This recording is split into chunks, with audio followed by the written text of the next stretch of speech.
Hamas వాళ్ళ మీద Israel దాడి చేస్తుంటే లెబనాన్ నుంచి హిజ్బుల్లా తీవ్రవాదులు ఇజ్రాయెల్ మీద దాడి చేస్తుంటే ఇజ్రాయెల్ తిరుగు దాడి చేసింది. ఆ టైంలో హిజ్బుల్లా కాకుండా లెబనాన్కి సంబంధించిన సైన్యం మీద అటాక్ జరిగింది. దాంతో లెబనాన్ ప్రభుత్వానికి క్షమాపణ చెప్పింది ఇజ్రాయెల్.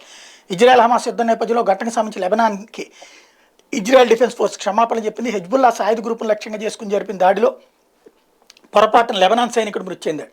తొలుత ఇజ్రాయెల్ సైన్యం అడెస్సే ప్రాంతంలో జరిపిన బాంబు దాడిలో తమ సైనికుడు మృతి చెందినట్టు లెబనాన్ ఆర్మీ ప్రకటించింది. దీని మీద ఇజ్రాయెల్ డిఫెన్స్ ఫోర్సెస్ స్పందిస్తూ తాము హెజ్బుల్లా లాంచ్ అబ్జర్వేషన్ పోస్టును లక్ష్యంగా చేసుకుని దాడి చేశామని వివరించింది. కానీ ఈ దాడిలో అనుకోకుండా పలువురు లెబనాన్ సైనికులు గాయపడినట్టు తమకు తెలిసిందని పేర్కొంది. వాస్తవానికి ఆ దాడిలో లెబనాన్ సైన్యం తమ లక్ష్యం కాదని వెల్లడించింది.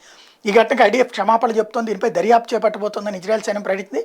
మరోవైపు ఐక్యరాజ్యసమితి శాంతి పరిరక్షణ దళం దీనిపై స్పందిస్తూ ప్రస్తుతం యుద్ధంలో లెబనాన్ సైనిక దళాలు పాల్గొనడం లేదని చెప్పింది. ప్రస్తుతం యుద్ధం తర్వాత గాజాను నిరాయుధీకరించాల్సి ఉందని ఇజ్రాయెల్ ప్రధాని నెతన్యాహు ప్రకటించారు.